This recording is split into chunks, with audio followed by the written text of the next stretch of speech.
more, but they were then. Whoa, hello, we're Something good. happened. Yeah, no, we're good. Just a little notification. Thought you got rid of me. So I Nope. went to Cheektowaga Central High School, which is just outside of Buffalo. Left in 2018 to go to Syracuse, where I went to school as a music major. A lot of people don't know that in that I'm talking about sports for a living now, but believe it or not, I'm a singer. I'm a jazz singer. That's what I studied at Syracuse, and then left amidst the pandemic. Came back home, got into uh, got into a lot of different things. Got into sports broadcasting mainly, and we've kind of done that ever since for the last few seasons, and slowly been stacking things up to get to where I'm at now. And as we look at the timeline, I just kind of laid it out for you. But when I came back from Syracuse after COVID hit, everybody needed play-by-play announcers. Fans couldn't come out. So they said, hey, I know you've done public address, which I had done in high school, but the folks at DUville called me and said, hey, would you want to do play-by-play for our online live streams that we're starting this year? I was all for it. So that's where it really started with play-by-play. Did that for them for about a year. Kyle Barker gives me a call and says, hey, want to do a volleyball game on ESPN? Who's going to turn that down? Unbelievable experience to do that, and then to have it lead to more and more things. Now doing UB women's basketball, women's soccer, and softball for the university at Buffalo. That's the main gig at the moment, but spattered throughout there, you see a bunch of organizations that I've worked for or currently work for. That Bills logo might be deceiving. I had to throw it in there, but I did one game for them last year doing public address. So it adds a little bit of credibility to a young man's resume. But that was a fun experience. Let's move on to the next slide. What do I do? Well, I'll tell you. I watch sports for a living, and as you can tell, I can talk a good bit. I'll just keep talking until someone says, "Cruiser, pipe down." You got to tell stories and provide context to the moment. That, in essence, is being a play-by-play announcer. That's not the nitty-gritty, but when you ask me what do, I got the best job in the world. I show up to sporting games, I talk about it, I go home and I get a check for it. It's pretty sweet. I can't deny it. Um, let's move on, KB. Let's move up. Sorry, Professor Barker. Is that the professional? You can call me Kyle. Professor Barker. Okay. Um, the three tenets of play-by-play. Now, this is my own beliefs. There are some that may say there are different tenets, but this is what I say makes a good play-by-play broadcaster: voice, preparation, and teamwork. And we'll dive into those three. For those that don't know, these gentlemen on the screen are four, and then they got a color commentator, but four play-by-play gentlemen that I find are quite good at their jobs. You got Jim Nance on the left. Below him is Mike Breen. Nance does the Masters. He's done the Final Four. He does NFL on Sundays. Mike Breen below him does NBA notably. If you've ever heard of a Steph Curry highlight and the guy's yelling bang in the background, that's Mike Breen. Mike Tirico's opposite of Jim Nance. He's the voice of Sunday Night Football now. He's done the Olympic Games for NBC. He's done a whole lot of stuff. Also, Syracuse grad Mike Tirico, and then below him the aforementioned Rick Jeanneret and best color commentator in the game for about 10 years, Jim Lawrence, with him working Sabres hockey. So step one, voice. It's a gotta have. If this was Cold Stone, this isn't like it. It's not love it. It's gotta have it. You have to have a decent voice. Now, some are blessed with a decent voice, and some figure it out. They fall into a good voice. Their habits lend them to a unique voice. Some Harry Carey, drank a lot and his voice got hoarse, and people said we like the sound of his voice. Well, he didn't have that at 20 years old, but by the time he got to 35 and he had a whiskey every other night, now your voice is at that level where 35 much more raspy and a drier tone. So let's dive into the voice. As a music major, I had a lot of background taught to me about the voice and sound and using your voice as an instrument. And you'll hear me say that a lot today. Using your voice as an instrument while you're calling a game. It's number one. Pitch, understanding what pitch is. So if I had a piano in front of me, you've got the bottom end of the piano. And the top end, it gets from lower quality of sound to higher quality of sound. And that, in essence, is pitch. With that, you've got dynamics. How loud are you? Basically, volume. Loud, soft, medium. And there's a scale for that in music, the dynamic scale, piano, mezzo forte, forte, fortissimo. Any music folks in the crowd? Hands? Music people? Am I speaking to some music folks? Anybody? One Yeah, hand. okay. You get what I'm saying. So the, this, in essence, is using your voice as an instrument. And the last piece to that is the timbre or the tone. I know it's spelled with an I. It's pronounced timbre. That would be the quality of sound. So you've got the pitch, which is what note on the piano you're singing at, you're talking at, is all sound has pitch. Dynamic, how loud are you? I'm speaking at about a mezzo forte right now. If I were to come down, this is more of a mezzo piano. And then if I was to do a little ASMR, this would be our piano. And you probably are falling asleep as I start to speak this way. Then you want to save that for golf. If to put this into broadcasting terms, Jim Nance, if you're calling golf and you're standing right next to the green while some poor sap is looking at a 15-foot putt uphill and sloping down to the right, you're not going to want to talk as loud as I am. You're going to want to bring it down. Hey, this is a tough shot. He's looking at uphill, bit of a break to the right, and you bring it down. You have to match the tone of the moment and match the dynamic of the moment. And all of those things together make up the voice. Now, the call is the other side of voice in broadcasting. Your pacing. This is a tough one for young broadcasters specifically to get. Your pacing, you have to be three things: clear, correct, and concise. If you're not all of those three things, you won't make it as a broadcaster. You've got to be clear in the way that I can understand you. If I don't understand what you're saying, just in terms of how you speak, I'm not going to pick up any information if you're putting it down. You've got to be correct. This really should be number one. If you're speaking incorrect information, no one wants to listen to you, or you're going to lose a lot of credibility right from the jump, and that next job isn't going to be there. All you need to do is piss one guy off or one lady off, and well, you said the wrong thing, and now we've got a problem. You're in the doghouse. And I think a lot of broadcasters have had that experience. I have as well. You learn from it, and you kind of double check everything next time. Find out if you are 100% correct. Is the coach 100% correct on the stat that he just told you? Well, maybe they're not. It's your job to figure out whether or not what they're saying is correct. And the last thing, concise. This is not a good example today in this class, in this setting, simply because I'm not being very concise. This is a long form. But when you're on a call, you've got to be concise. Be a word economist is what they tell you in books and in teachings that they want to tell young broadcasters. Use as few words as possible to get your point across. Don't drag it out. Don't keep talking. If someone hits a shot to bring a team, let's say we're talking basketball, someone just hit a 3-point shot from the corner so that their team goes up by 1 with a minute left. In that moment, after the shot is made, don't tell me the entire story of the game up until that point. Brown hits the shot from the corner. He's been cold all game, but he finally gets going. He's got 15 points in the fourth quarter, and now the Red Devils take the lead for the first time, and they've been trailing.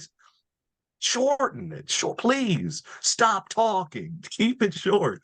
And the shorter you get, the more edible it is for the listener, the more digestible it is for the listener.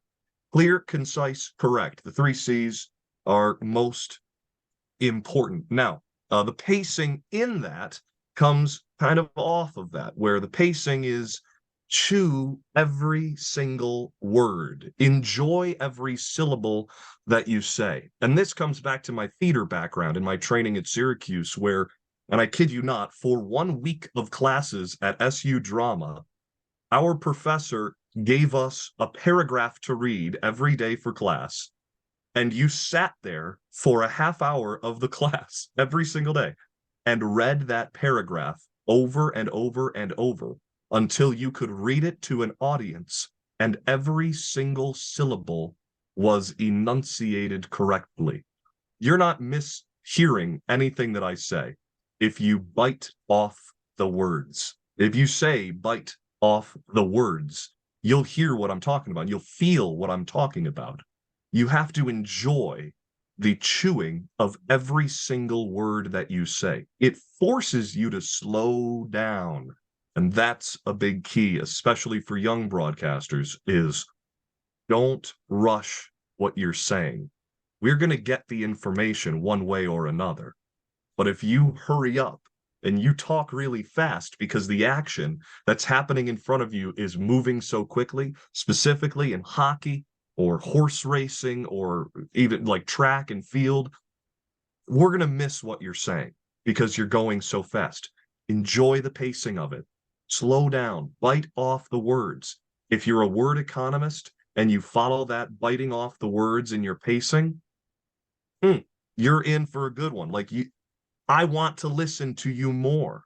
When I talk slower, it brings a sense of attention out of the audience. Well, what's he going to say next? He's getting really slow now. What's he saying? It must be important. If you can use that to your advantage, you're a good broadcaster. Number two in this, I got to pull it back up. Number two, audience. Okay, who are we broadcasting for? Depends. It depends for what team you work for, what network you work for. Is it a network? Is it a team? What sport are we broadcasting for? If we're calling a football game on Monday Night Football for ESPN, chances are the audience is football fans. The audience is people who have tuned in specifically for this game. A majority of the audience, that is. But if I'm calling cricket on ESPN 8 The Ocho, and our audience is 500 people, 400 of them are probably diehard cricket fans, but 100 of them are clicking through their channels and they stumbled across this game and maybe they're interested. Maybe they're trying to find something to watch while they're making their dinner. You never know what they could be doing on the other side. But chances are, whether it's radio, TV, football, hockey, basketball, it doesn't matter the sport, you want to broadcast and speak to your audience, imagining that they are no more than a family of 4 or 5. Most of the time, it's 1 or 2 people who are listening. If you're in your house and you got mom and dad and you've got your sibling with you and you're watching the sports, well, maybe your brother ain't listening so well, or mom's on her phone, she's doing Christmas shopping, or dad's playing a game on his phone. He's not really paying attention all that often. So you're broadcasting to the group of them, but you have to keep in mind that only 1 or 2 of them are listening to every word that you say in a given moment. If you keep that with you in the back of your mind while you're calling the entirety of your game, you're really just talking to one person. And I love this quote where Vin Scully said that you've become a guest in someone's house. When they've got you on their TV, you're the extra person in the room. And then the color commentator is with you as well. But you are guests in their house. Don't piss them off. You don't want to say anything that's going to get them upset. And I don't mean offended. What I really mean is don't become a pest where you're talking nonstop and you're talking at them and you're keeping you want their attention the entire time. Understand that they're not going to listen to you the entire time. That's where having a color commentator really comes into play. If you can have the conversation and include the third person, the audience, with you in that conversation, despite them not talking, have them feel as if they are involved in the circle of conversation, that is the sign of a good broadcaster. And the final part of the call is personality. Don't try to be anyone else. No one wants to hire the next Rick Jeanneret. No one wants to hire the next Doc Emrick, because those people have already lived, existed, and had this job. We want you. We want who you are as a person. You've got a background and you're really into cars. When you're calling a football game, Bring that with you. Use it as a reference, use it as a sense of personality, and invite that to the guest. Don't hide away from who you are. Bring it to the forefront and let that come through. Share yourself with the audience, no matter how big it is. And that goes for sportscasting, but whatever. And this is more life and preaching. Be who you are. I don't want to meet anybody else. I want to meet you. I want to hear you talking about the football game. Personality is a must have. You can't lose yourself. And that's why a lot of young broadcasters, including myself, get tripped up. They hear who they heard growing up, or they hear who they listened to on Monday night, Sunday night football, or college on Saturdays, or whatever sport it may be.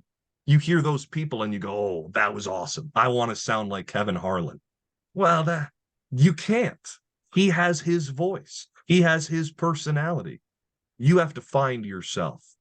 You're not going to be an elite broadcaster until you find yourself, however that is. I think it just takes time. I still don't know who I am. I'm still figuring it out. I think we all are. But if you're conscious of that and you understand that you need to constantly be looking for who you are, it'll get there. You have to trust the process. And then when you do, you can look in the mirror and go, oh, there I am. That's me. And I love me, and I want to share me with the world. What a beautiful thing. What a beautiful thing it is. Let's move on to the next slide. Oh, those three people, before we move on, Kyle, those three people, you got Doc Emrick on the left. If we could go back up real quick. Doc Emrick on the bottom left. That's Doc. He is one of the best hockey broadcasters. I'm currently reading his book, Off Mic. Grew up in Indiana, which is basketball crazy. Really good story. I'm really just beginning it, but he's a great writer, and that's one of the things that we'll get into a little bit later.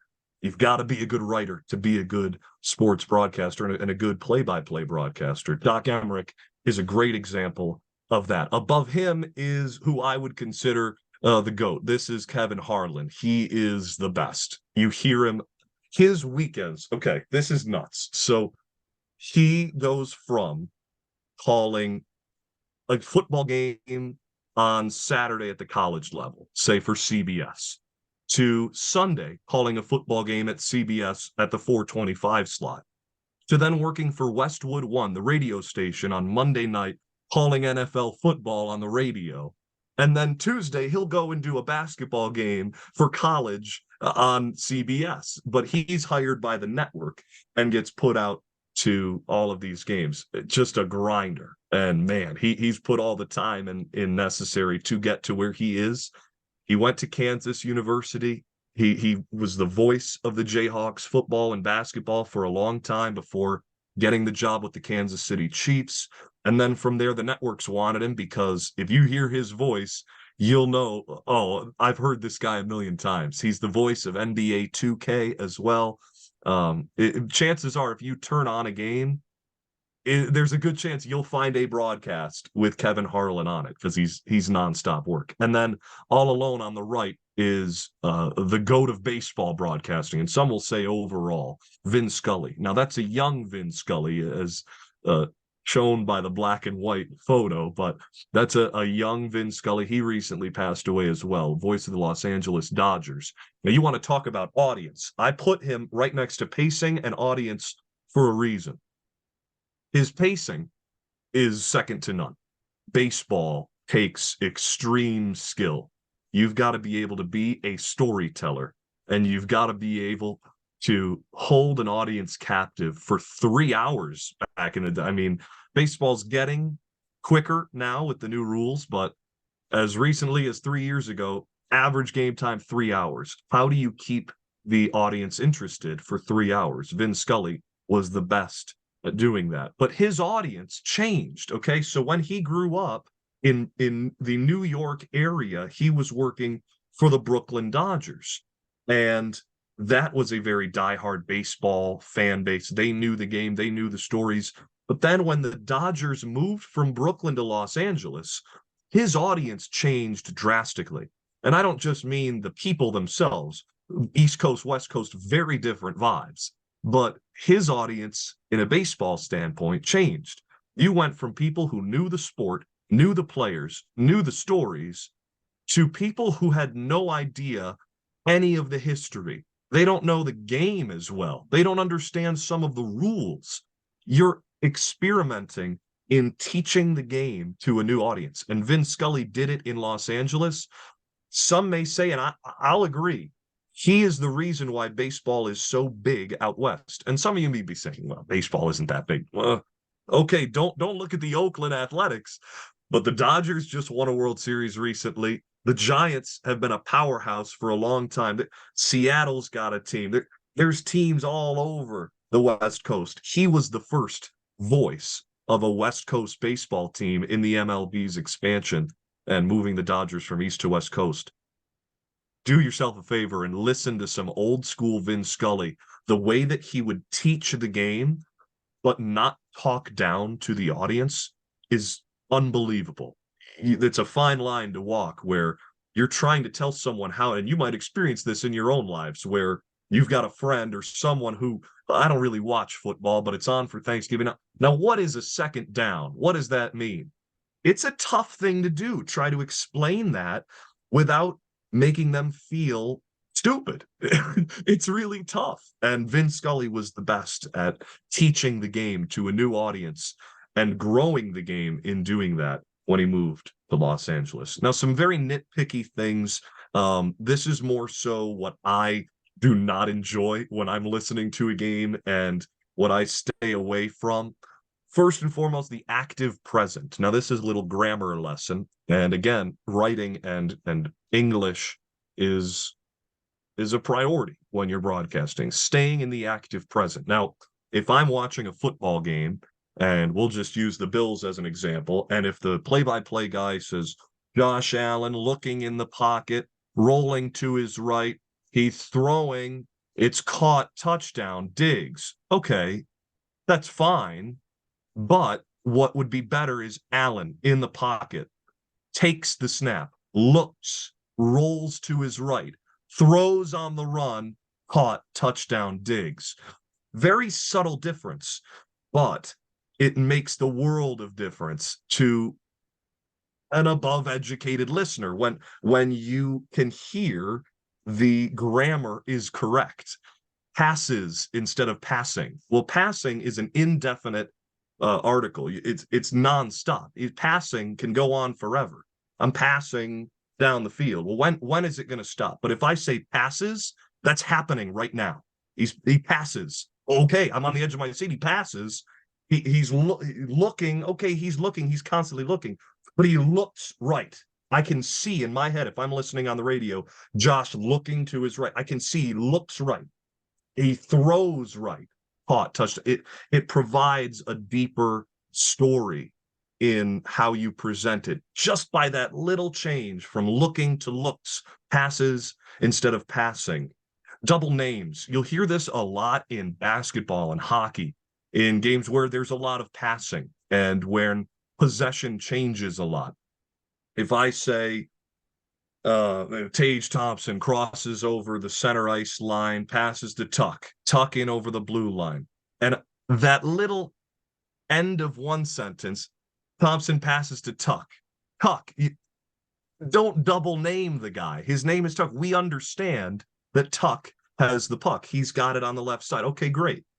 And then maybe sprinkle in the first name. Okay, Thompson crosses the center ice line, passes to his left, Tuck. Alex Tuck deep down the corner. Okay, well now you're not double naming him. You're just providing more information. This is his first name, Alex, and then you carry on. But the amount of broadcasters that will double name constantly, gets under my skin. Again, very nitpicky. This is the extreme of the extreme. And cool can become cliche very quickly. You'll hear this with a lot of broadcasters that they got the number one job. They've got the NFL jobs. They've got the NBA jobs. Some people like it. To me, if Rick Jeanneret gave that Mayday call every time that Brad May scored, it would become cliche extremely quickly. It only works because he did it once. It's cool. That's really cool. Some say that's one of the best calls of all time. It's a really cool call, but it can become cliche so quickly. Enjoy that. Save it. Save your good call. Use it once and let it breathe. Or like Mike Breen, who we talked about on the first slide for the NBA. He doesn't say bang after every made three-pointer. It would become cliche. He hangs onto it. He hangs onto it until the fourth quarter when the game's on the line. And here comes Steph down the left wing, pulls up for three. Whoa, now it means that much more. We have hit our peak, and we'll dive into this in the next slide, but it's like we talked about with the voice, dynamic. Save that word, save that thing that is really cool to you. Mike Breen's been calling basketball for 15 years. He's only given a bang call 58 times. 58 sounds like a lot, but it's not over the span of 15 years. Save it. Save it for the NBA Finals. He does a great job of that. All right, let's move on to the third tenet, preparation. You can't do anything that we've talked about thus far without preparing. Spotting boards are number one. And I've got, an example of some of my boards here where there's a lot going on. Now, that's for basketball. On your screen, you see one of my examples for football, where that can be used for any sport, really. But yeah, you will get some decent clarity out of that photo. So that's not my spotting board, but that would be all of my extra information. So at the top of that, you've got the teams, their records, you've got the coaches, their histories. It's just a crap ton of information in one place. So I can tape it to the side of a wall that I'm standing next to. And during the game, if I see that the second running back for Iroquois rips off a big run, well, after that play, I'm looking at that seeing, okay, what did the coach tell me about this kid? Does he also run track? Did he also have a brother that played football here? He did. Okay, now let me talk about that. So it's a quick way to put all your information that you gather onto one sheet and recall as quickly as you can. So the spotting boards we'll see on the next slide, but we'll wait on that for a second. How do you build your spotting board? Every broadcaster has one, whether they're calling a college game, an NFL game, an Olympic, it doesn't matter. Every broadcaster has a spot. I should say every play-by-play broadcaster. Some color commentators, they do their own thing. A lot of them are former athletes. They don't do the whole research thing. So with the spotting boards for the play-by-play announcer, it's where you get all your information. It's where you quickly see name and number, maybe height, weight, maybe grade. If it's a college game, maybe years of experience in the pros. Are they a rookie? Did they have a big moment this year? All those quick little things, quick hitters that you can get information out to the audience right away. This is on your spotting board. Now, when you do your research, it's one of the toughest things to figure out. It's not the same as researching in college. It's not the same as doing a research paper. Now, it can be because you're looking up articles and you're looking up features, whether they were in the news or the newspaper, in magazines, whatever, team social media pages. You can get a lot of good information from there. But what is beautiful about the college and pro game is that, for the most part, when you're working with Division I and pro teams, they'll provide you with game notes. And I get that at UB when I call a women's basketball game. Our SID is fantastic. She updates our game notes every game, and there's storylines, there's different things going on where there's a great example. Yeah, so you may have seen this already, but they give us these before the game, and you can see the storylines coming in, need to know this is what's going on, just so you're aware of what's happening. Now, a lot of the times, especially with hoops or with sports where they play a lot of games, it's real tough for that sports information director to prepare these notes in time for the next contest. So you've got to do a lot of this yourself. And then if you're getting these game notes after you've prepared and you've already got all that information, you're in a good spot. You've already done the work necessary and you've gone beyond the surface level of game notes that they're going to provide you. But if you don't have time, whatever, blah, blah, blah, if they provide you game notes and that's all you can go off of, most of the time you're able to do that. The biggest thing in preparation for me is interviewing the head coach. And this is more specific to working for a network. And I currently work for WNY Athletics and WBFO, which is an online streaming source, and WBFO is a radio station where we cover high school sports on Friday nights. We did football in the fall, and we're doing basketball in the winter. So through the football season, every week I would schedule, whether it's an online Zoom meeting or a sit-down meeting with both of the head coaches for the two teams we work for. It would take, usually I'd ask for a half hour, and we'd most of the time end up talking for about an hour. But in that, you want to have your preparation beforehand, so you're not asking, okay, so how are you guys this year? Are you guys any good? Look at the schedule before their record. What are we doing? So coach, when you took over, was it a good program? Most of the time, that information's out there. Go back in the history books, look, do some deep diving. We're all so good. Our generation is so good at using Google and the internet. Use that as a tool. It's real easy. I'm not asking you to go dig out a textbook and dust off something that says 1975 history. This is all very recent stuff. And the more we go into the future, the easier it is to access what we're putting out now and all of the information that's coming out with it on social media pages and things of that sort. But in that conversation with the coach, you want to have the good background so that you can ask good questions, but then get to know them, have good, interesting questions, and build your credibility from the start with that background information. And then ask them about themselves. You got any kids? Oh, what's that like? You've got a 6-year-old and an 8-year-old, and you're playing in the state championship game on Thanksgiving. How do you manage your family time? It's all little things where they lend themselves to good questions. And then once a coach hears a good question, they open up more. And then at the end of the interview, when you talk about the other team, what do they do well? What do you need to shut down? Don't ask for keys to the game. They're going to give you surface level.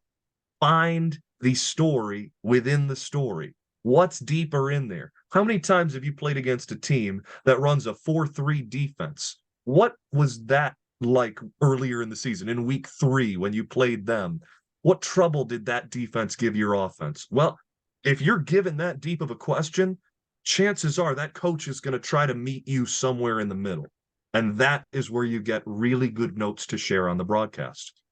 When you get to the game, talk to as many people as you can. Talk to the people at the gate. Oh, you've been working the gate for how long? Just be a personable person. Don't be tunnel vision. Talk to everybody you come across. How long you've been coming to games? Oh, I've been here for 40 years. What's the best game you saw? Oh, look at this. You didn't expect to have this information, but because you talked to the geezer that's sitting by the locker room 5 hours before the game, now you've got another story to tell on air. It all adds up. You get so much information this way just by talking to people. Talk to the athletic director if you can, specifically at the high school level. If you can talk to the athletic director about a program's history, about any records that are, set, how long have they been set for, just get as much of that little information and that statistical information that you can. We mentioned the sports information directors. What they put in the game notes is not the full story. If you talk to them, chances are they have watched that team play every single game. Specifically, we're talking college level now. They've watched every game that this team has played. If you just ask a question, well, what happened in that game? They might give you the entire breakdown of what happened in that game. It helps your broadcast. We mentioned talking about coaches. If you're doing a high school game, and just talk to everybody, the concession stand people, you're waiting in line at the concession stand, you see people wearing the gear, ask them, you've got a kid on the team. What number is he? Oh, okay. Does he play any other sports? Oh, awesome. Is he going to pursue this in college? What's he looking at for college? All of these things you may be able to use for the broadcast. As long as you say, well, and you're on the air. Well, Tom, when I was standing in the concession line, number 10's mother was right next to me waiting to get a hot chocolate. And she says that this kid has a 4.0 GPA and he's going to go to Princeton next year and he's going to give up his athletic career so he can be an aeronautic engineer. Holy crow, you got some really cool stuff there. And now as an audience member, I care about this number 10 that much more. His mom's a hot chocolate drinker, and he's going to Princeton to be an aeronautic engineer. Like all of those things, you never know what someone is going to enjoy. Film study. Let's move on to that there. And now this is on the same slide, but film study.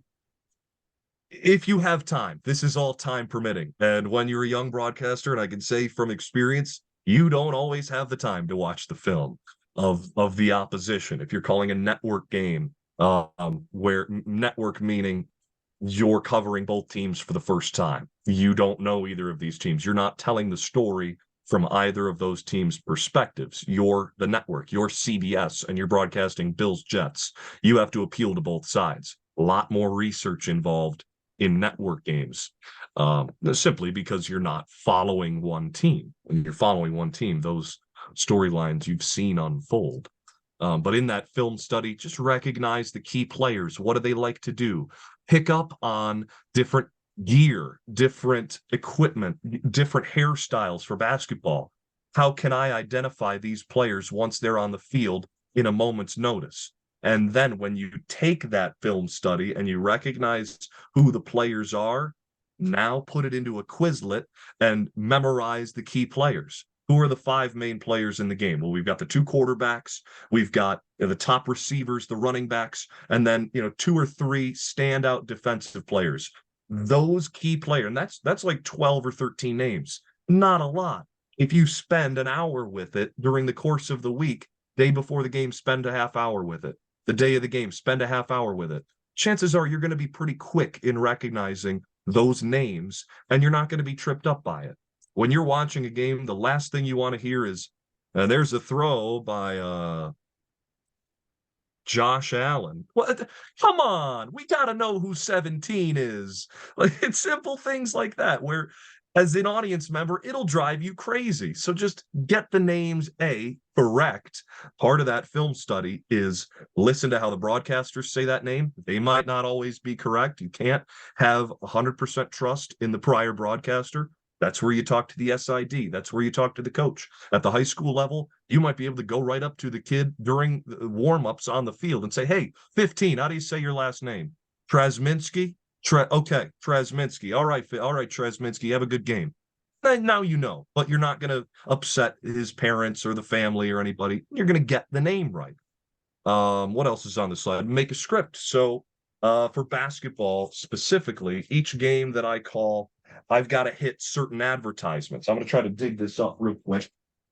Look at that, right off the bat. So this is from Buffalo versus Niagara. Sorry about it, Purple Eagles. Our Bulls came away with the win a couple weeks ago. This is Buffalo versus Niagara. And in this script, I've got my open written there at the top of the show. We do a 30-minute pregame. So we've got the open, and then we've got some advertisements. What do I want to talk about with the SID pregame on the air?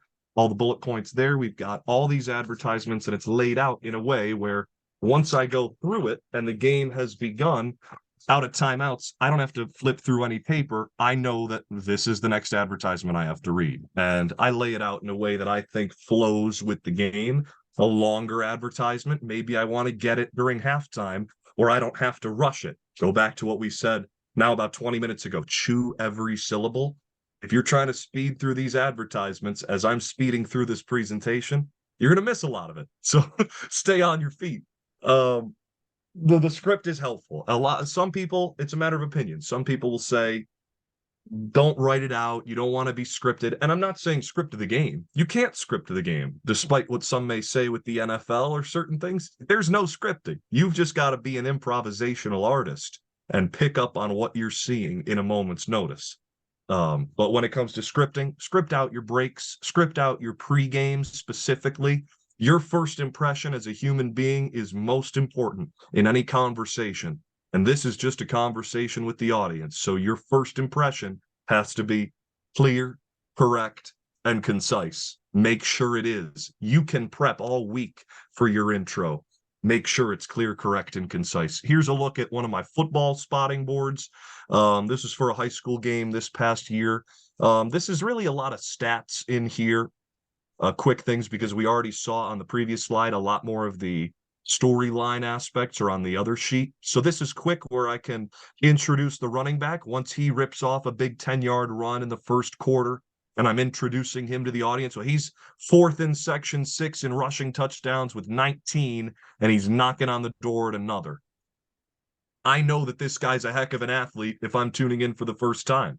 He's going to get his 20th touchdown tonight. That's pretty sweet. He's top 5 in the section. It just gives you more background on those guys. So real quick and easy to digest. Let's move on. This is basketball and soccer on the next slide. Both of these boards I've created myself. I took a little from other folks that I've asked for, other play-by-play broadcasters. I'm a member of the Sportscasters Agency, Sportscasters Talent Agency of America, STAA. They provide great resources if you're looking to go into this career. I recommend it. They provide with job leads as well once a week.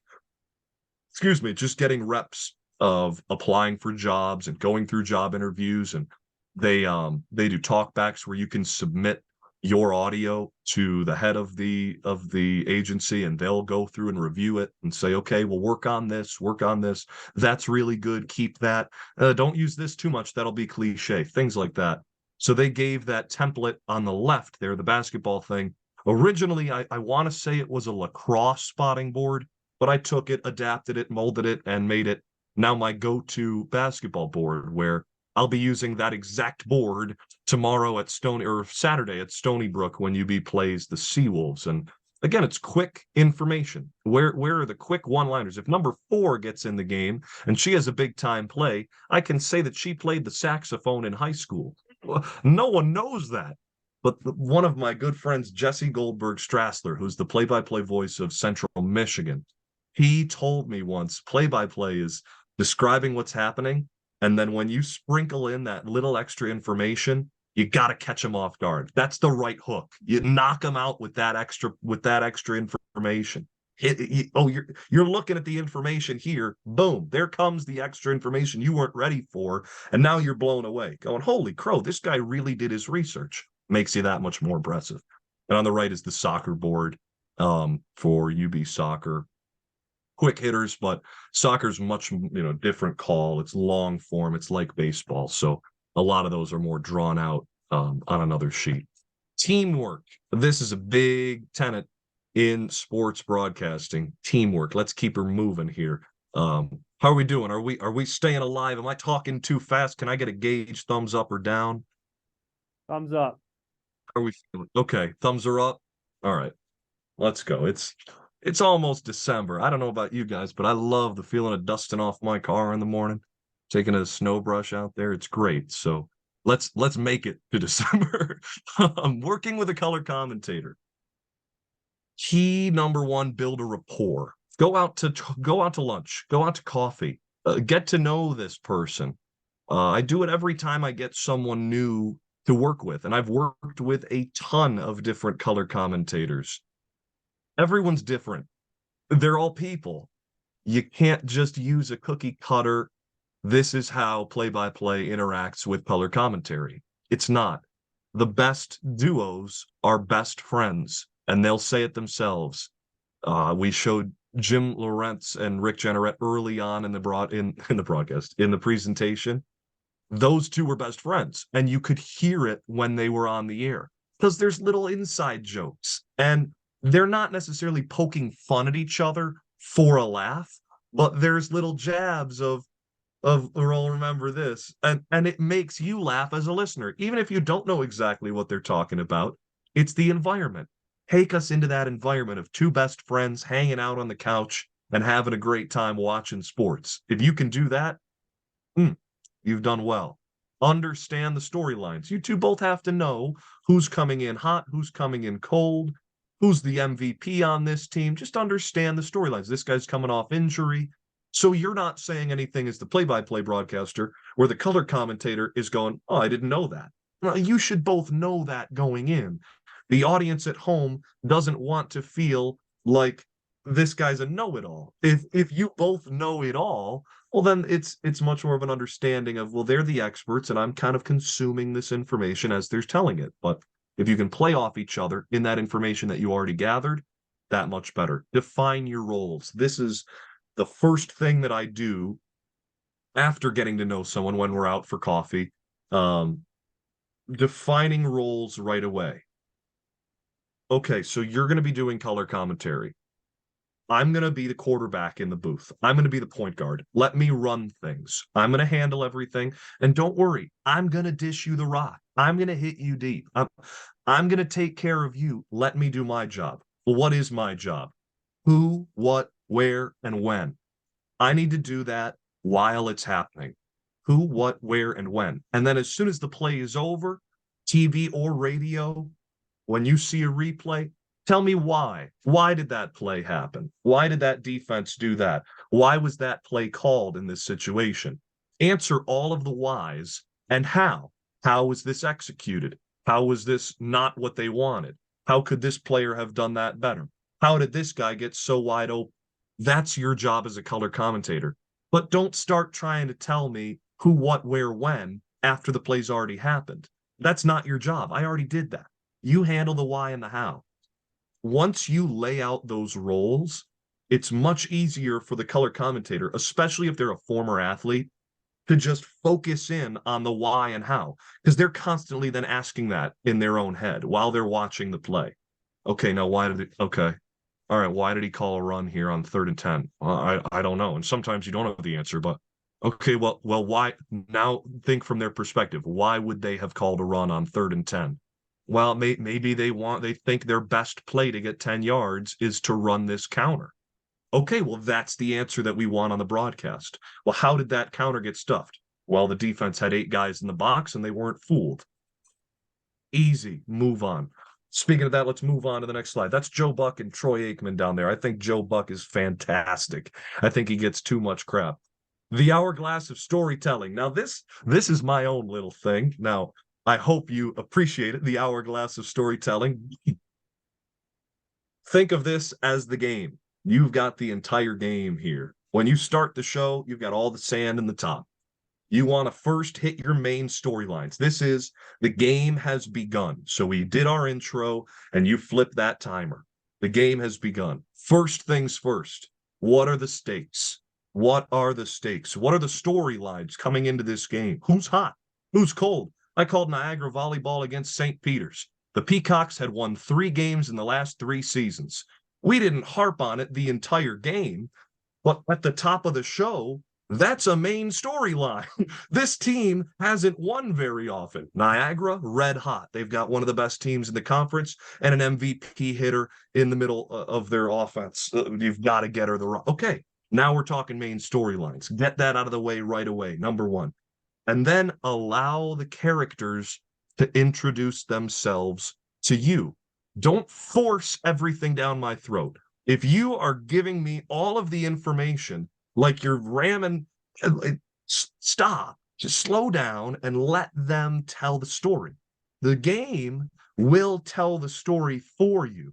Your job as a play-by-play broadcaster is to pick up on how the game is being played. Pick up on those storylines as they're happening. The ones that do it fastest are at the top of the industry. If they can recognize, momentum swinging the other way before that momentum starts officially and the other team needs to call a timeout, you can recognize that, have a feel for the game. It's dangerous. It's dangerous because you'll get to the top of the broadcasting world quickly. Let the players introduce themselves to you and then introduce them to the audience. Big play from number 13 out wide. Well, by the way, number 13, and we go into graduated with honors, whatever. Introduce the characters as they are introduced to you. As you continue moving forward, hang on to those stats. Hang on to the numbers. A lot of people, especially young broadcasters, love to spit numbers. It doesn't help, especially on the radio. But even on TV, you've got graphics to do that for you on TV. I don't need you to spew numbers. Use stats as a tool to support the narratives that you are seeing in front of you. Well, UB, they can't get any rebounds in the offensive zone, and that's why they're getting hit in transition, because the other team keeps coming down with defensive rebounds and they press the pace. If that's what my color commentator said, while he's saying it, I'm looking at the stats and going, UB's been out-rebounded 45-23 in this game. And then I'm giving time and score, 4:25 left in the fourth quarter. Like, use the stats to support the narrative. Recognize developing storylines we already talked about. And then, okay, as we're winding down at the end of the first half, what have you recognized? What are the storylines? Recap it. Recap what happened. What were the headlines at the start? Well, tonight was billed to be a real close showdown, but thus far it's been all Red Jackets. 35-0 after 2 quarters. Halftime show after this. Like, it's only 2 sentences, but give us the storyline. How has it unfolded? And what are we going to do next? Halftime. And halftime, you go through, and that's that thin part of the hourglass. Let's recap all that. And let's go through what happened in the first half. Second half begins. Flip that thing upside down. We're doing the same thing. Reset your headlines. What's the headline going into halftime and coming out of it? New storylines that have developed. This team that came into the game that could pass on anybody, they haven't been able to pass at all tonight. They've got 25 yards through the air, and they're all to this one receiver. Notice how that's the narrative and then the statistic. Don't give me the statistic. I can't digest that. I don't know what it means. Okay, what does it mean that they've only got 25 yards through the air? Well, tell me that they've been trying to get the ground game going. Tell me that they have been trying to get their quarterback more involved in the rush or something that you've picked up along the way. And that's play-by-play in color, working hand in hand. Reintroduce the characters as they were introduced to you. Don't go through and force us with stats and what happened in the first half from the jump. If that wide receiver that had a big first half doesn't make a catch until the fourth quarter, maybe you don't mention it until late in the third quarter. We saw a lot of digs in the first half, Jim, but we haven't seen him get targeted once, and this is now the third possession Buffalo's had in the third quarter. Keep an eye out on it. And now the coach is probably thinking the same thing. You might get that play the next time they're on the field, and you look like a genius just from recognizing the storylines and reintroducing the characters as they're introduced to you. You recognize the developing and upcoming storylines, and at the end of the game, you go through and recap and conclude those stories. Next slide, please, Kyle. TV versus radio. What's the difference? I'll tell you. Let's go to the next slide. TV, I don't love as much, but TV is where all the moolah's at, so you got to get good at it. Caption the pictures on TV. Let the camera crew get their money. They need a bag too. We've got a lot of talented camera operators. Let them get their time. If you're talking over all the pictures and you're giving radio play-by-play, I don't want to listen. I don't want to watch. I'm just annoyed by this broadcast because there's so much information coming at me. Caption the pictures. Imagine you're watching a game at a bar and there's music playing over the loudspeakers. So you can't listen to Jim Nantz call this football game, but it's on and you're trying to follow along. Usually, the good bars, they'll put closed captioning on those TVs. Be the closed captioning. Be the captioning to that picture. I can see what's happening, and I might be able to tell my buddy, hey, look, it's 4th and 25. Alabama's got to go for it. It's 4th and goal from the 20. Oh, my God, he made the catch. But then I can see in the closed captioning afterward his first catch of the day. That was his first catch of the day. Yo, Tom, that was his first catch of the day. Like, be the captioning. Don't overload it. Caption that picture. With TV, you can tell more stories. You have the ability to not call everything that's happening in front of you. There's pictures doing it for you and graphics in this day and age as well.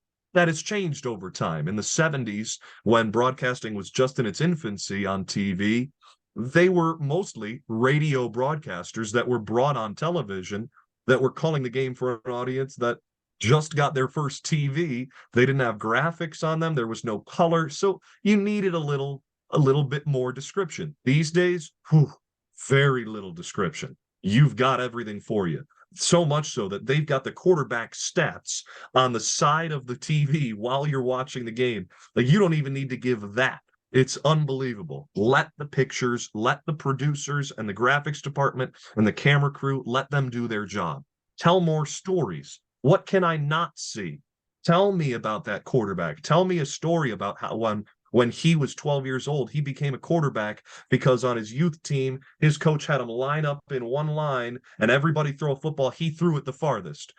Why? Because he just worked out before and his arm was feeling good. Well, now he's a quarterback and he's starting for his 4th year at the high school level and he's a record setter. tell those stories in more detail. You can do that on TV. It can last more time. And like we said, use the graphics. Um, Before we get to the pie graphs at the bottom, let's bounce over to radio. Bring the listener in. You're listening in your car. You're on a long drive, and radio's a dying art, but I love it. I really do. I think it's the sign of an elite broadcasters. If you can do radio very well, you can bring me into the game while I'm driving across the country, and I just happen to have your station on, and I hear your game.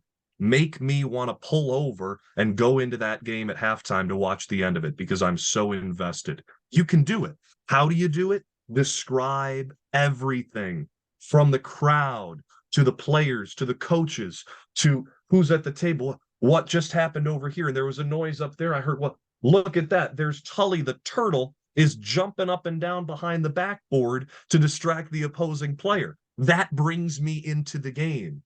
All of those descriptors make me feel like I'm courtside with you. Don't just tell me what's going on in the game itself.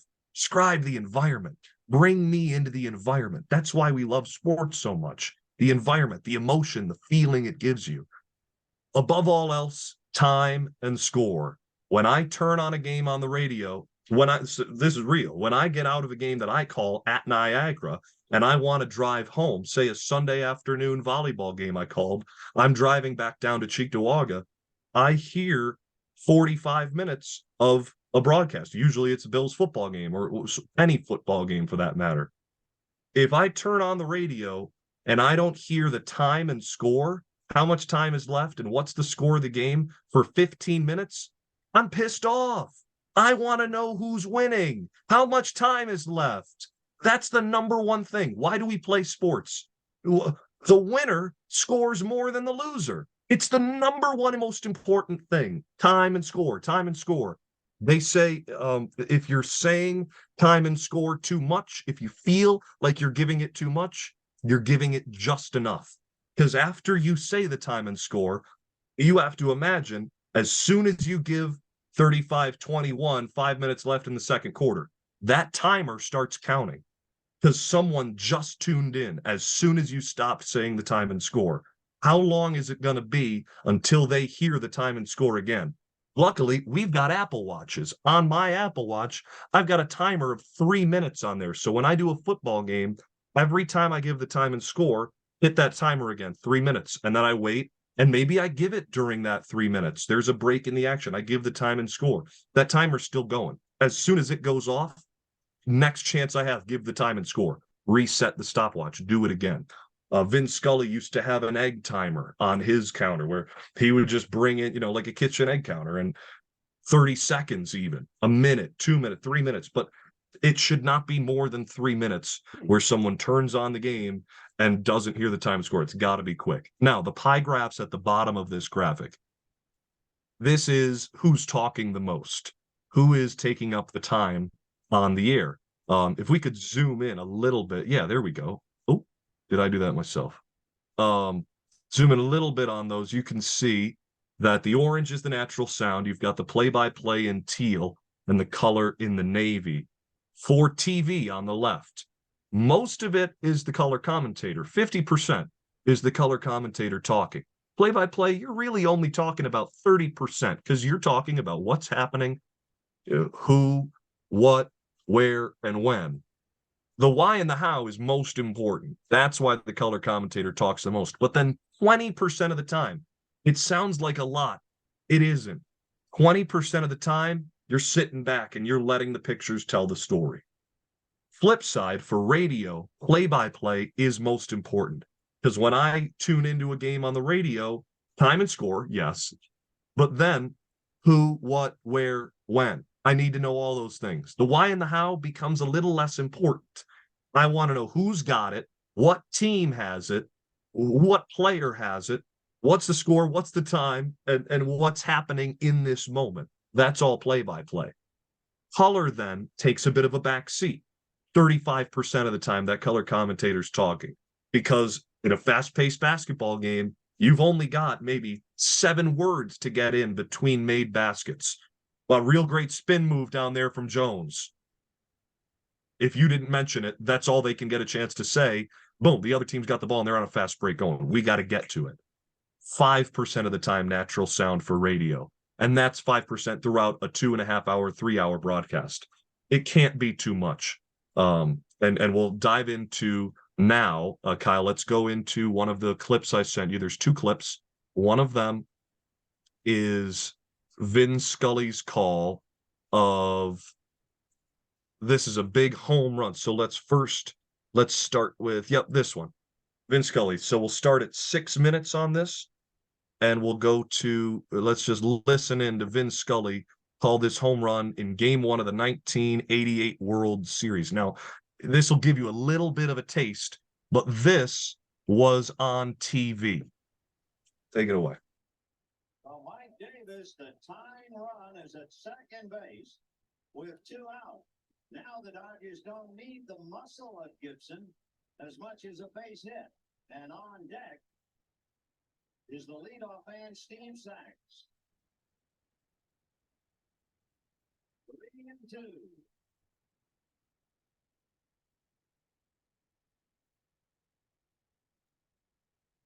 Kyle, pause it for a second. That he just set the table for you. In 10 seconds, he just told you everything you need to know. And now listen to this. Keep it going.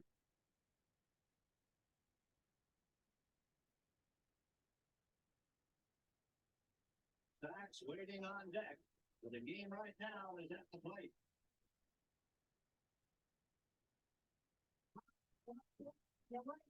She is gone.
In a year that has been so improbable, the impossible has happened.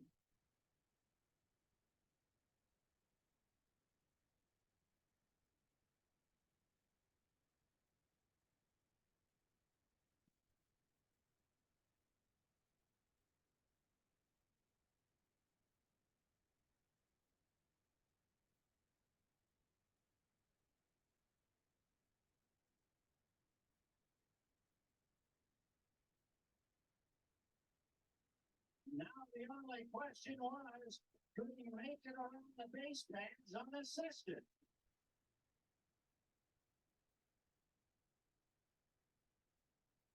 There are those who say that it's what happens after the base on balls, but it's the base on balls that makes it so bad. All right. That's good for that clip.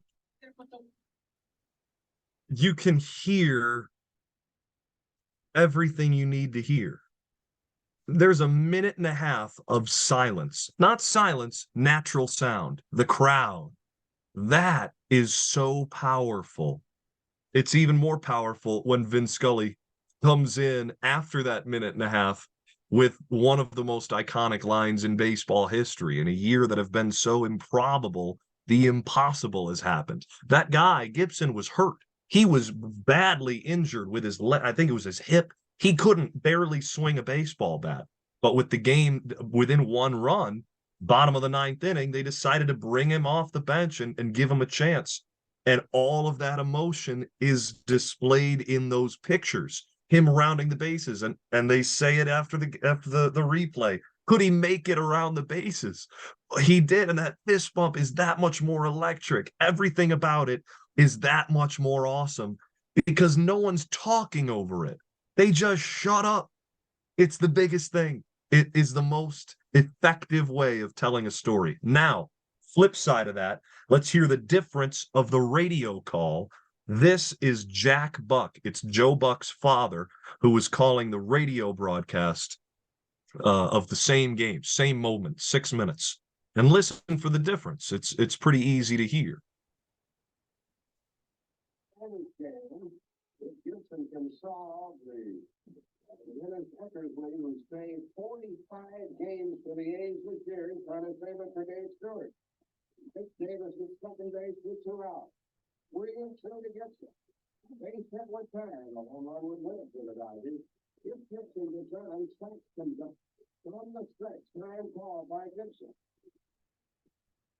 If he does get on, that would make Lafleur make another decision. He'd be the base runner because he's very much that towards the second base. Yeah, he would run for Gibson and have Sykes batting. But we have a big 3-2 pitch coming here from Eckersley. Gibson swings a fly ball to deep right field. This is going to be a home run. Unbelievable. A home run for Gibson. And the Tigers have won the game. 7-4. I don't believe what I just saw. Please don't believe what I just saw. Is this really happening? It is happening, and this got to help him home.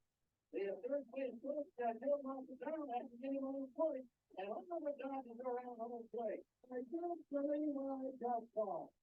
One of the most remarkable finishes in any World Series game. I want to hand it home run by Kirk Gibson, and the Dodgers have won it 12-4.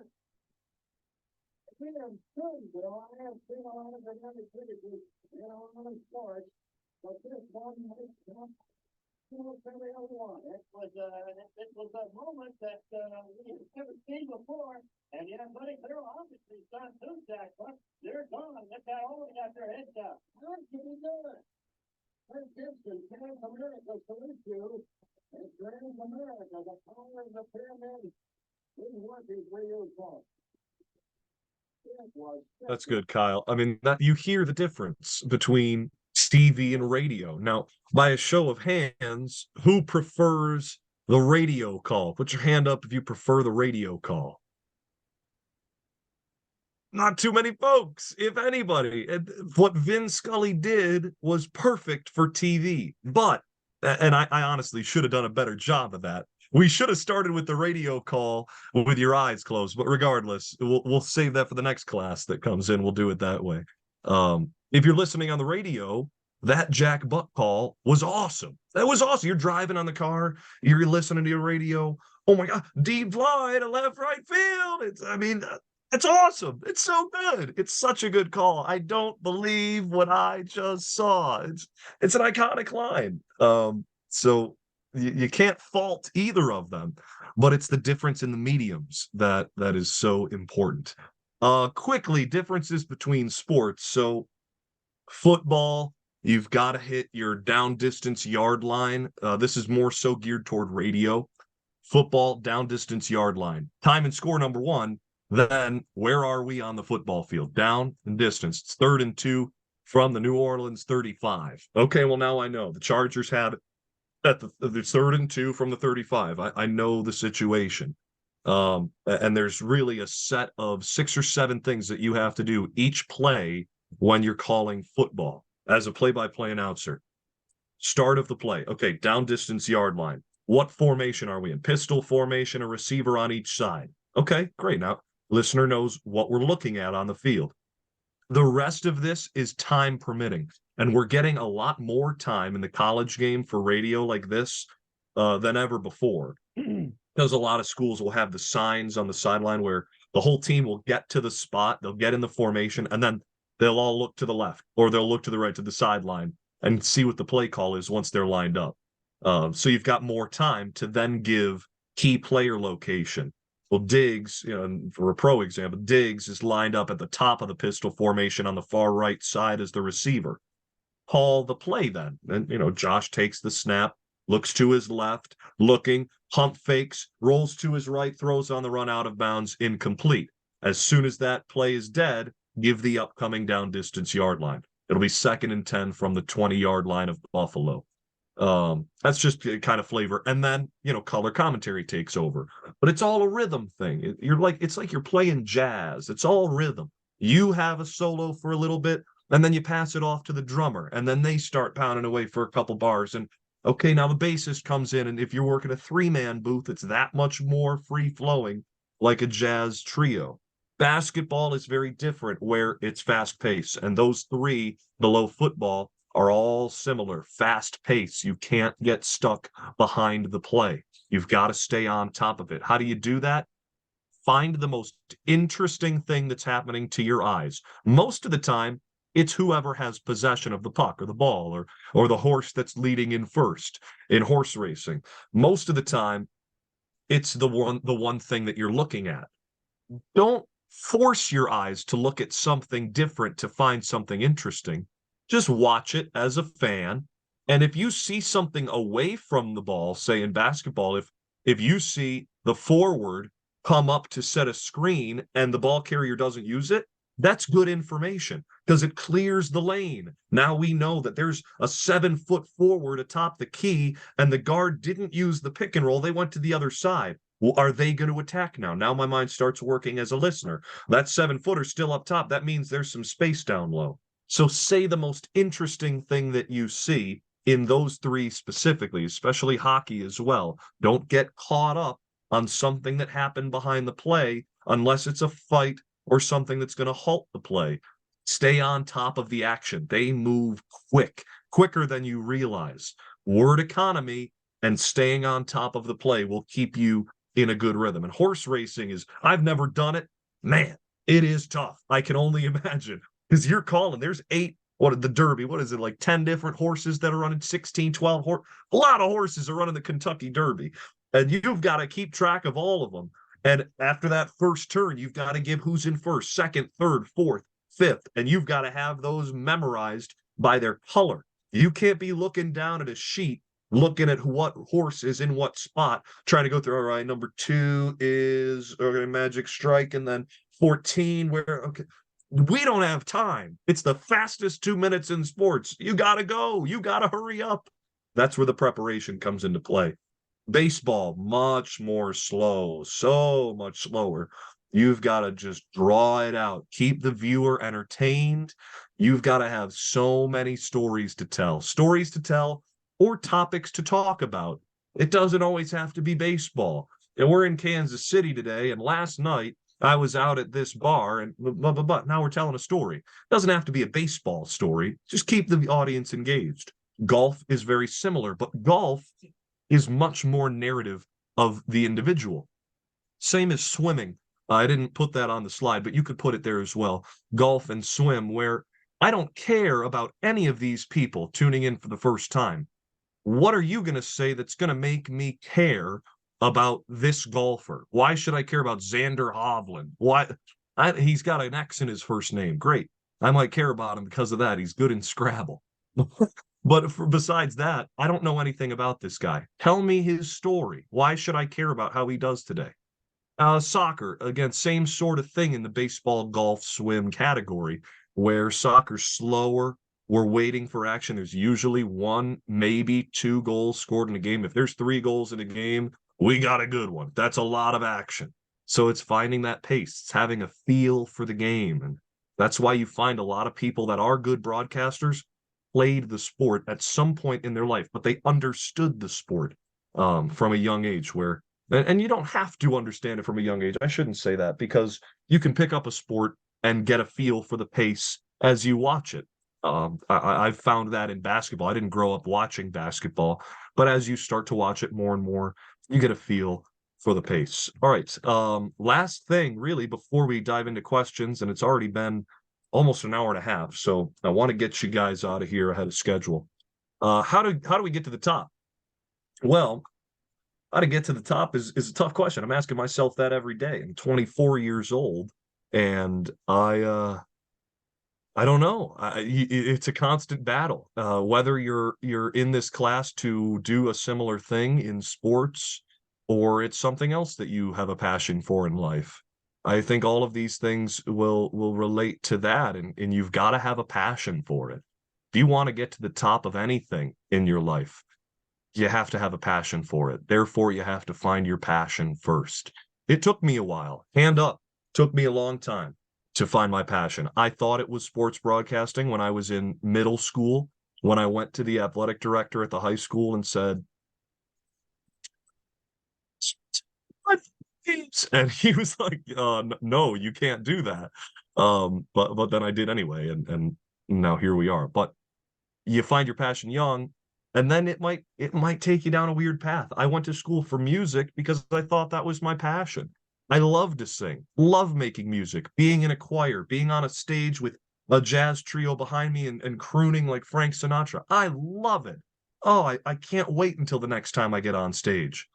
But as I saw my peers through the first year of music school all have to plan out the next 10 years of their life where they're going to grind and wait for a break in the music industry, which is cutthroat and deadly, there aren't a lot of people that can stand that long. And I found very quickly, and thank God I did, that wasn't for me. I wasn't meant to live the music grind of play in bars every night, record CDs and force music out and try to find the right people. That wasn't for me. I like singing for fun. I like being relaxed on stage. If I was doing it for a career, I would be tense. I would be trying to impress. And I find that in my broadcasting at sometimes as we go back an hour and a half, we talk about how I came home from school and started doing play-by-play. As soon as I got into it, I felt it. You have the intuition. You can feel it in your gut. My gut's been very good to me. I can feel when something is right, and I follow that. Find your intuition. Find your passion that will lead you to what you want to do, and that will get you to the top. Because if you have that and you have consistency in going one day at a time, one game at a time, keep moving forward. Get better today. Are you better today than you were yesterday? Yeah? Give yourself a high five in the mirror tonight. You're better than you were yesterday. Keep doing that every day. You're not going to be perfect. You never will be. But you keep stacking wins up. You keep stacking wins up, they're eventually going to give you a trophy, right? If we start the season and we keep getting wins, they're just going to give us the trophy. There's nothing. Well, they're going to say it's because we won a tournament. I just kept stacking up wins. Keep winning the day. If you do that in sports broadcasting, it means you're only looking at the next game and you're constantly improving. Listen to your last game. Listen to how you called it. Find out what you didn't like from it. Find what you did like from it. Oh, I really liked my intro, but then as soon as I did that, I kept giving the full name of the player the entire game. Just use the last name. That's fine, Jack. Okay, mental note, write it down on a sticky note, and then put it in your folder for your next game. Put it in your folder, and then when you open up, okay, sticky note, don't use full names throughout the entire game. Just use last name after the first quarter. Got it. Going to keep it right next to me on the table while I'm calling the game. So every time I look down, I'm reminded of what I want to improve on. Constantly improve by doing that. Now, when you listen to yourself, you listen to all the things that we've talked about today. You listen for the double names. You listen for improper grammar. You listen for pacing. You listen for diction. You listen. I'm still getting better. I should not be a finished product right now, nor should any of you. We're all very young people. We've got a long ways to go. Just get better at one thing today, and it will keep you improving. Keep your reels updated is something that I am horrible at. But you want to be ready for the moment, right? When you get your lucky break, you have to be prepared for it. Meaning, when someone in a high position of power hears your game, you have to be prepared. A, this is why you prepare for every game, no matter what it is, because you never know who's listening. But B, you have to be prepared in terms of, hey, I really liked your call of that game the other night. I want to bring you in for an interview to work for our station here at insert name of whatever, CBS. Send me your reel and resume and we'll get moving. If you don't have a recent updated reel that this person is going to share with your employers, your future prospective employers, you're screwed because they're not going to believe this one guy unless they hear it for themselves. If you have an updated reel Well, that takes care of it. It doesn't have to be for everything, but the best of the best will tell you you've got to have a reel for every single sport that you call, all on a website. And I've called a lot of sports in my time. I have 5 reels. I'm bad at keeping it updated. But you don't want to go and submit your reel from 3 years ago, what you sounded like 3 years ago as a freshman. You don't want to submit that to someone now and say, this is a representation of me today. It's not. You've constantly improved every day. That's 600 wins ago. I've won the day for 600 straight days, and you're getting me 2 years. It's not me. That's not who I am. You're not the same person you were 3 years ago. You're not the same broadcaster you were 3 years ago. It should be within the last 12 months. Here's my most recent reel.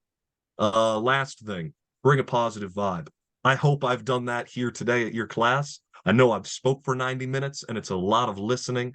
But the positive vibe is number one. If you're coming into a game and you're bringing your baggage with you, oh, well, this coach never answered my email. Oh, well, I can't believe I was stuck in traffic, and I don't want to work with you.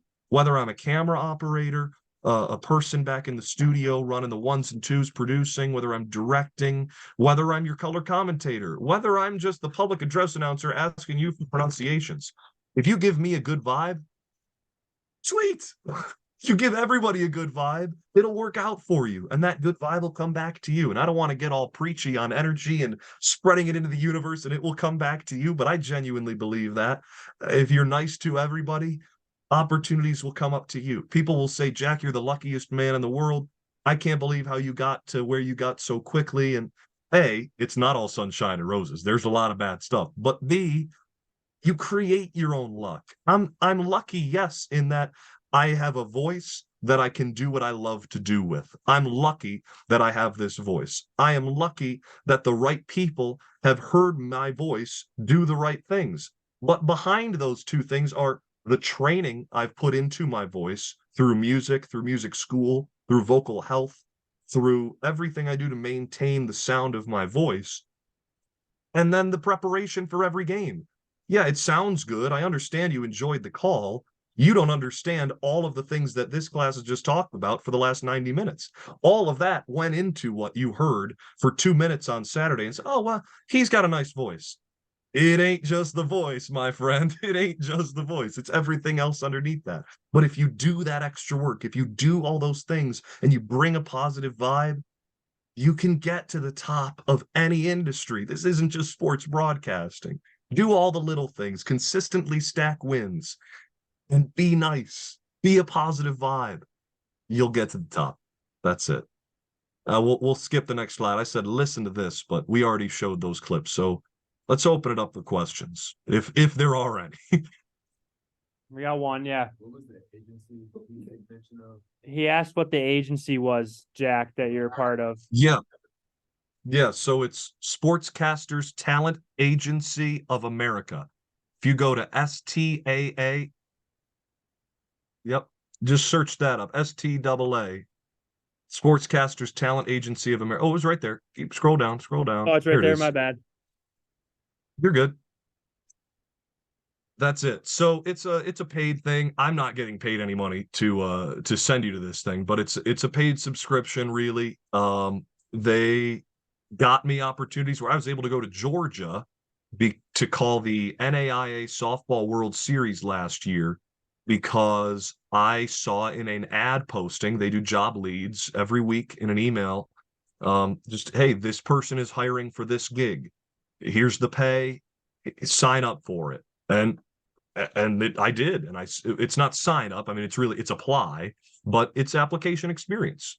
So these are some of the jobs that are posted. It's a public board, but there are a lot of non-public jobs that are posted once you're a member. And that's why I signed up, was really just to get the jobs, but then a ton of resources. I mean, so many resources, books. And this, I'll say, if you want to learn more and you want to do this, and you really want to do this, The Art of Sportscasting by Tom Hedrick. This is the Holy Bible. This is everything you need to be a sports broadcaster. This book was written in the 90s. When was the publication? This is like 95 it was released. All the information is timeless. It's timeless. It's written by Tom Hedrick. There's a foreword by Joe Castiglione, the voice of the Boston Red Sox back in the day. Yeah, this is copyright 2000. So it's old.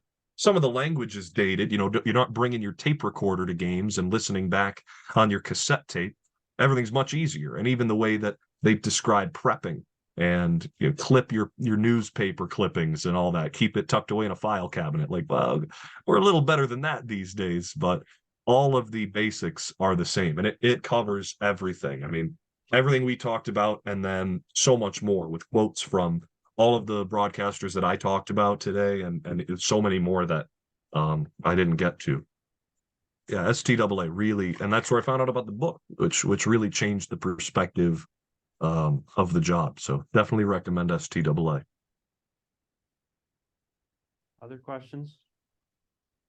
There's one. Yeah, go ahead. I want to know, like, has he ever like been sick and had to like try to call a game? He wants to know if you've ever been Ooh. sick and had to try to call a game. Yeah. Recently. Okay. Well, not really. No, I didn't try to call the game. So there has been times where I've had to take, last minute say, hey, I don't have a voice. As recently as a couple months ago for a UB soccer game, I woke up, I called a game a Friday night, and I take fairly decent care of my vocal health. But sometimes you just get sick, and I lost my voice. I don't know how I did it. I wasn't out. I wasn't screaming or anything. I simply called a game, Friday night football game, which did have an hour-long delay for a lightning delay. So we were on the air for maybe 3.5 hours, and we talked for all of it. But still, 3.5 hours, you're thinking, well, you do that every day. That shouldn't be a problem. It shouldn't have been, but during the second half of that game, I felt my voice start to go. And luckily, the game was already out of reach, and I didn't have to get to that fourth and fifth gear that we talked about. You want to find that third gear, dip into your fourth gear a little bit, never hit fifth gear. I didn't have to do any of that because the game was already a blowout. But when I woke up on Sunday morning, a couple days later, I had zero voice, just couldn't get a sound out. It was unbelievable. It wasn't strep or anything. I had never experienced this where my voice just was gone for a day. And I had a UB soccer game that day at 1:00, and I had to wake up at 9 a.m. and I called the SID. Well, I couldn't call. I texted them and I said, "This is bad news. I can't call this game today." And I just couldn't make it. And luckily there were people that were able to fill in, and it wasn't a great game. UB lost 5-1. So I was very glad to watch it at home and go, thank God I didn't try to murder my voice for this to get this 5-1 beating on the air. But yeah, that's a good question. I really haven't had that too often. I think my body's been very good to me, knock on wood. Anything else? So, like among the topics that you listed in the last slide, I was wondering which one you believe is the biggest challenge. Like hardest sport to. Yeah, how To- to get to the top, the last one. So could you hear the question, Jack? No, what is it? He's asking which one of these 5 topics would be the hardest, correct? Like most Yeah. challenging? Yeah. Yeah. Well, for me, it's keep my reels updated. I don't keep my reels updated just because it takes so much time. I mean, like you've gotta sit down, and while you try to listen to every game you call, I call 14, 15 games a month. When I'm done with one game, I got to move on to start preparing for the next. And I go through stretches of like last week where I had 4 games in 5 days. I don't have time to listen to that game I called last night. I've got to get home and immediately start doing, finishing up my prep for the next game. And that's all about staying ahead of schedule. But that being said, when you're constantly doing it, the only time to build your reel is usually in the summertime if you're not working for a baseball team. And I wasn't this past year, so I was able to kind of update my reels. Outside of that, man, you can't fake passion. You can't get away with saying, well, yeah, I'm passionate about this. No, you're not. An audience can see through it right away. We can hear it right away. If you're passionate about a game, on the flip side, if you actually are, you can hear it. Wow, this guy loves high school football. Well, I might not love high school football or these two teams that are playing, but I freaking love my job and I've got a passion for it. Like, you can hear that right away. And I think you can hear it and see it in any walk of life. If you go to Tim Hortons and there's a lady there that's been working for 30 years at Tim Hortons, if she gets up every morning and has a smile on her face and is genuinely passionate about serving her community coffee in the morning, oh man, the wonders it does for everyone in that community. And they all see it. Well, she's passionate about her job. There's never a mistake on my order at this Tim Hortons. I could throw her something random every day. She'll always get it right. She treats me very well. And that's everybody. You can see passion immediately. You can't force it. You got to find yours. And it's the toughest thing in the world. I'm lucky that I found it at such a young age. You can't force it.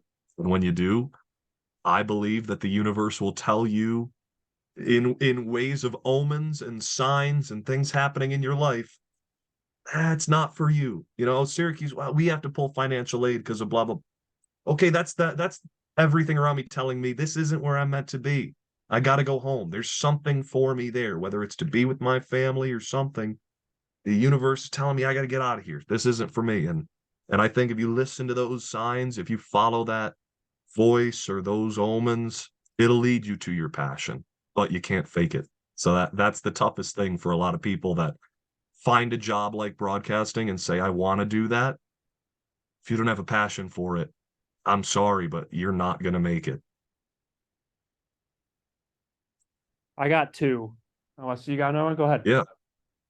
So the contracts that you're under, is that paid by game or is it like a contract? So you get paid at the end of the month? That's a good question. Yeah, that's a real good question. So I am an independent contractor, basically. So most of the work that I do is per game. Now I sign a contract with UB to do their women's basketball at the start of the season, saying that I'm gonna, they're my number one priority. I'll be available for every game.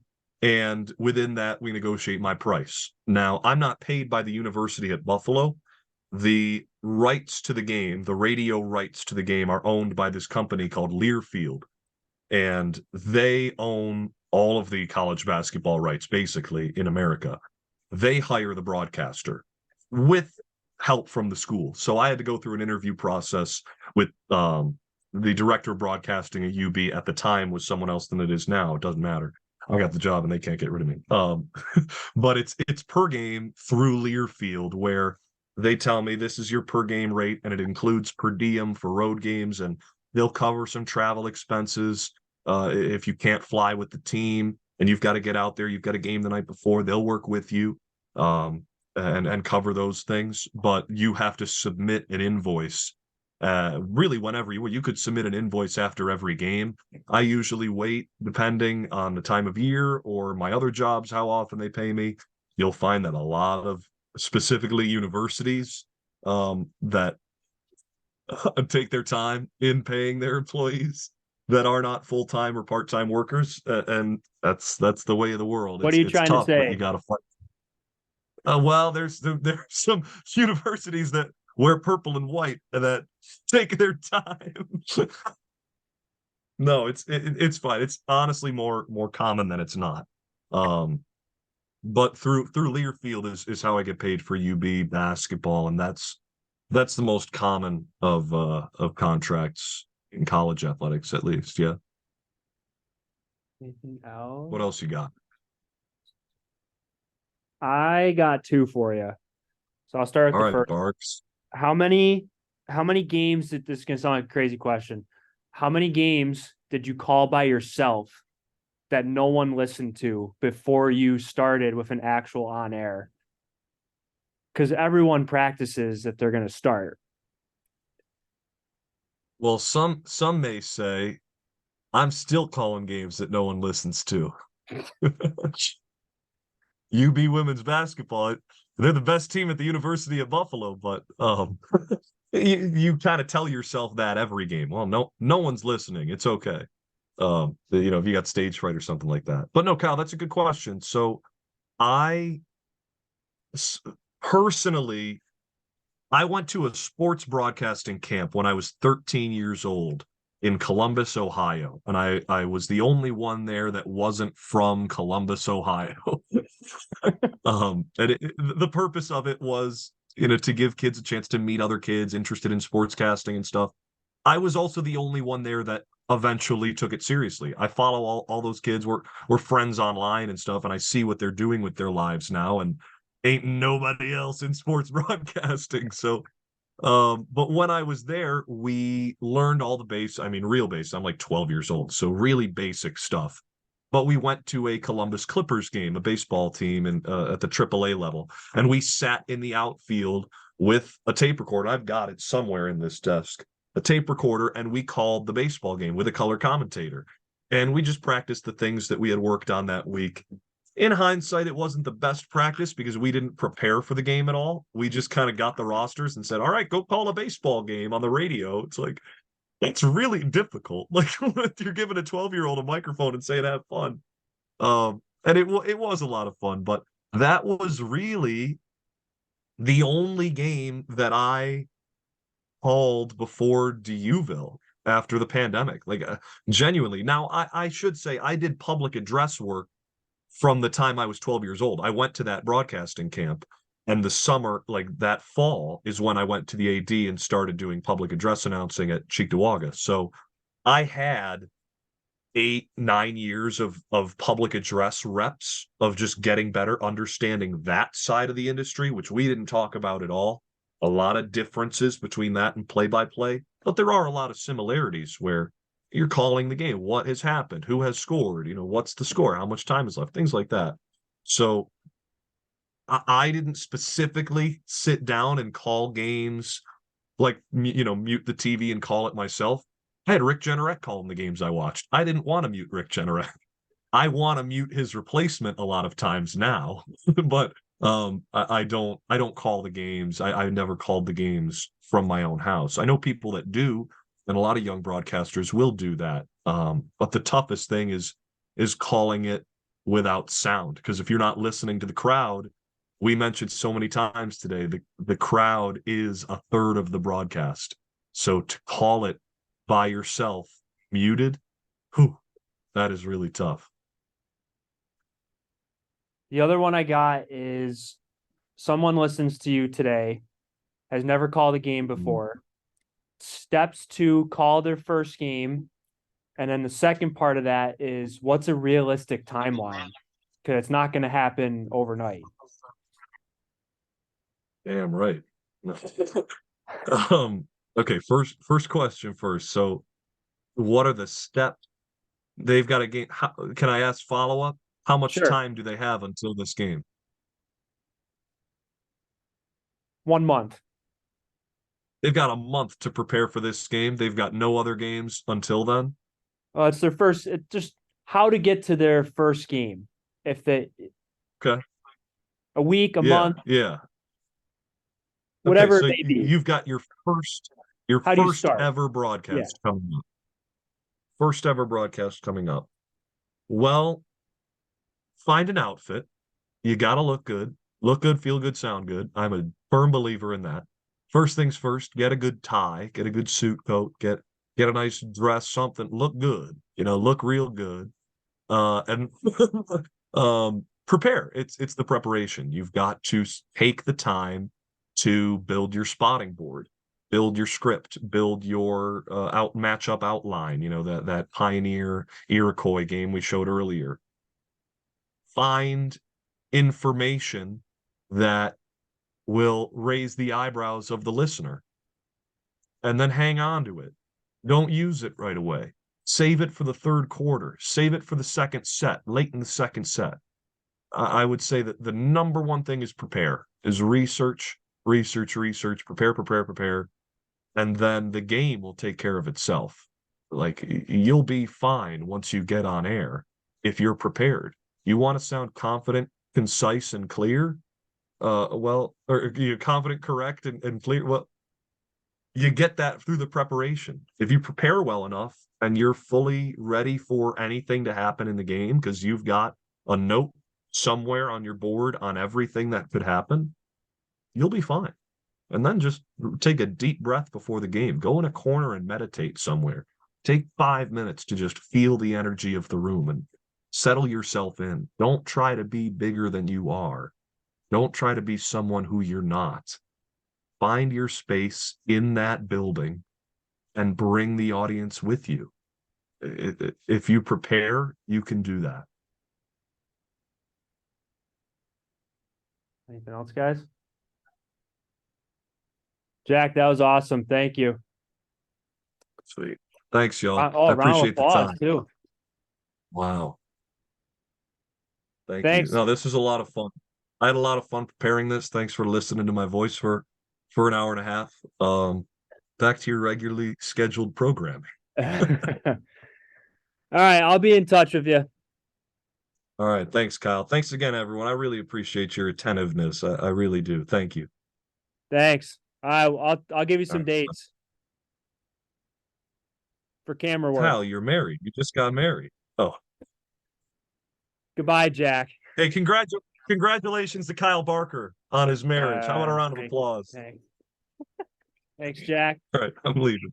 All right, see ya. All right, so I only have a couple